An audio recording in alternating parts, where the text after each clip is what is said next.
Hello అండి, అందరికీ నమస్కారం. నేను మీ Lakshmi. Welcome back to our channel Lakshmi's bakes and vlogs. ఈరోజు మన రెసిపీ ఏంటో తెలుసా? చాక్లెట్స్ అండి. ఎమ్మి చాక్లెట్స్ ఇంట్లోనే చక్కగా ఈజీగా ప్రిపేర్ చేసేసుకోవచ్చు. ఓన్లీ మన దగ్గర కాంపౌండ్స్ ఉంటే చాలు, అంతే ఈజీగా చేసేసుకోవచ్చు. ఇప్పుడు మనం ప్రాసెస్లోకి వెళ్ళిపోదాం. చూసేయండి. ముందుగా మన ఛానల్లో ఎవరైనా సబ్స్క్రైబ్ చేసుకోకపోతే కనుక సబ్స్క్రైబ్ చేసేసుకోండి. మరిన్ని వీడియోస్ మీ ముందుకు వస్తూ ఉంటాయి. ఇప్పుడు మన వీడియోలోకి వెళ్తే, ముందుగా మనం వైట్ కాంపౌండ్ తీసుకున్నామండి. 100 గ్రామ్స్ తీసుకున్నాను నేను. 100 కాదు, 120 తీసుకున్నాను. 120 grams white chocolate and 120 grams black compound తీసుకున్నాను. రెండు కలిపి ఇది 120 ఈక్వల్ పార్ట్స్ తీసుకున్నానండి. మీరు ఎంత తీసుకున్నా ఈక్వల్గా తీసుకోండి. టేస్ట్ చాలా బాగా వచ్చింది. చాక్లెట్స్ మాత్రం ఒకసారి ట్రై చేసి చూడండి. 2:1 రేషియోలో ఒక టేస్ట్ వస్తుంది, మనకి 1:1 రేషియోలో ఒక టేస్ట్ వస్తుంది. ఒకసారి ట్రై చేసేయండి.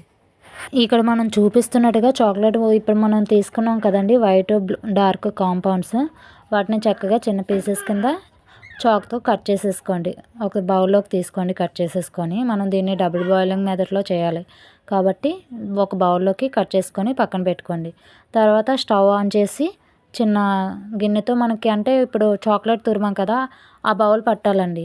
అది మనకి లోపలికి వెళ్ళకూడదు, పైకే ఉండాలి. చూసారు కదా, నాకు గిన్నె పైకే ఉంది, లోపలికి టచ్ అవ్వలేదు. ఆ వాటర్ కూడా మనకి ఆ గిన్నెకి టచ్ అవ్వకూడదండి. ఆవిరి కూడా వచ్చి గిన్నెలోకి మనకి చాక్లెట్లోకి పడకూడదు. అలా పడితే కనుక చాక్లెట్స్ అనేవి పాడైపోతాయి, బాగుండవు. అందుకనేసి గిన్నె చూసారు కదా అలా సెట్ అయింది కరెక్ట్గా. అలా మీరు కింద ఉన్న గిన్నెని కొంచెం చిన్నది తీసుకోండి. అప్పుడు మీకు చక్కగా ఆవిరి అనేది గిన్నెకి పడుతుంది. నీళ్ళు కూడా దానికి టచ్ అవ్వవు. కొంచెం తీసుకోండి, సరిపోద్ది. ఎంతసేపో కాదు, మీకు ఒక 30 సెకండ్స్లోనే తొందరగానే మెల్ట్ అయిపోయింది. చూసారా? ఇప్పుడు కిందకి తీసేసుకొని చక్కగా దాన్ని కలుపుతూ ఉండాలి. మనం ఎంత కలుపుకుంటే మన చాక్లెట్ అనేది అంత షైనీగా వస్తుందండి. ఇంక ఇందులో మనం బటరు ఆయిల్ ఇలాంటివి ఏమీ వేయక్కర్లేదు.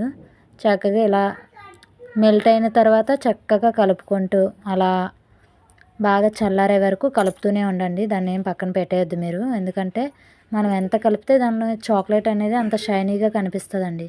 బాగా కలుపుకొని చల్లారిపోయిన తర్వాత మనం ముందుగా మౌల్డ్స్ తీసుకొని రెడీగా పెట్టుకోండి. ఈ ప్రిపరేషన్ అంతటికి ముందే మీరు మౌల్డ్స్ అనేవి శుభ్రం క్లీన్ చేసేసుకొని వాష్ చేసేసి దాన్ని క్లాత్తో లేదంటే టిష్యూతో శుభ్రం చిన్న తడి కూడా లేకుండా మీరు నీట్గా చేసేసుకోవాలండి. మౌల్డ్స్ అనేవి ఏ చిన్న తడి తగిలినా చాక్లెట్స్ అనేవి పాడైపోతాయండి. అందుకనే తడి లేకుండా ముందుగానే చాక్లెట్ మౌల్డ్స్ అనేవి క్లీన్ చేసి నీట్గా పక్కన పెట్టుకోండి. పెట్టుకున్న తర్వాతే ఈ ప్రాసెస్ అంతా స్టార్ట్ చేయండి. మళ్ళీ అంటే ఎప్పటికప్పుడు మనం చాక్లెట్ ప్రిపేర్ చేసే టైంలో అది క్లీన్గా చేసుకోలేము కదా, అందుకనేసి. చూసారు కదా, చాక్లెట్ అనేది చక్కగా చల్లగా అయిపోయింది. చక్కగా కలుపుకున్నాం కూడా, బాగాను షైనింగ్గా వస్తాయండి చాక్లెట్స్. ఎంత బాగా కలుపుకుంటే మనం అంత బాగా వస్తాయి. ఇప్పుడు మౌల్డ్లోకి వేసేసుకుందాం. నా దగ్గర ఉన్న మౌల్డ్ ఇదండి.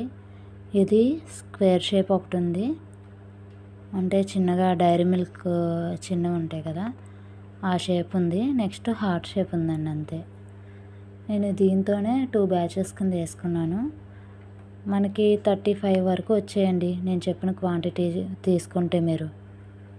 మీరు అదే మీరు అంతే కనుక తీసుకుంటే చాక్లెట్ మీకు 35 చాక్లెట్స్ వరకు వచ్చేస్తాయండి. ఇక్కడ నేను చూపిస్తున్నట్టుగా స్పూన్తోనన్నా వేసుకోవచ్చు, లేదంటే మీరు పైపింగ్ బ్యాగ్లోకి వేసుకొని అలా వేసుకున్నా కూడా బాగానే ఉంటుందండి. లేకపోతే కొంచెం గ్లాస్లోకి వేసుకొని, చిన్న గ్లాస్ తీసుకొని దానిలోకి వేసుకుంటే కనుక మీకు ఇంకా నీట్గా వస్తుందండి. మీకు ఏ విధంగా వేయడానికి బాగుంటుంది అనిపిస్తే అలా వేసుకొని మౌల్డ్లోకి చక్కగా ఒక 2 టైమ్స్ ట్యాప్ చేశారనుకోండి, దానిలో ఎయిర్ బబుల్స్ అనేవి ఏమైనా ఉంటే కనుక పోతాయండి. చక్కగా స్ప్రెడ్ అయ్యిద్ది చాక్లెట్ అంతా. చూసారు కదా, ట్యాప్ చేశాను. ఇప్పుడు మనం ఫ్రిడ్జ్లో పెట్టేసుకొని ఒక 15 మినిట్స్ ఉంచి తీసేస్తే చక్కగా చాక్లెట్స్ అనేవి ప్రిపేర్ అయిపోతాయండి. చూసారా ఎంత బాగా డిమోల్డ్ అయిపోతున్నాయో, మౌల్డ్ నుంచి చక్కగా వచ్చేస్తున్నాయి చాక్లెట్స్ అనేవి. ఎంత బాగున్నాయో చూసారు కదా. మీరు కూడా ఒకసారి ట్రై చేసేయండి ఇంట్లోని. చాలా బాగుంటాయి, టేస్ట్ కూడా చాలా బాగుందండి. ఒకసారి ట్రై చేసి ఎలా వచ్చాయనేది మనకి కామెంట్ చేయండి. నెక్స్ట్ డ్రై ఫ్రూట్స్ చాక్లెట్స్ చేస్తానండి. దాని రెసిపీ మీకు అప్లోడ్ చేస్తాను, దాన్ని కూడా ట్రై చేయండి. చూసారు కదా చక్కగా చాక్లెట్స్ అనేవి చక్కగా వచ్చేసాయి. ఇవి ఎంత షైనింగ్గా కూడా వచ్చాయండి. మీరు అబ్జర్వ్ చేసినట్టయితే చక్కగా షేప్స్ కూడా ఏం డ్యామేజ్ అవ్వకుండా చక్కగా నీట్గా వచ్చాయి షేప్స్ కూడా. ఈ చాక్లెట్స్ అనేది మీరు ట్రై చేసి ఇంట్లో ఎలా వచ్చిందనేది చెప్పడం మర్చిపోకండి. చూసారా ఎంత షైనింగ్గా వచ్చాయి. ఈ వీడియో కనుక మీకు నచ్చినట్లయితే లైక్ చేసి షేర్ చేసి సబ్స్క్రైబ్ చేసుకోండి. బాయ్.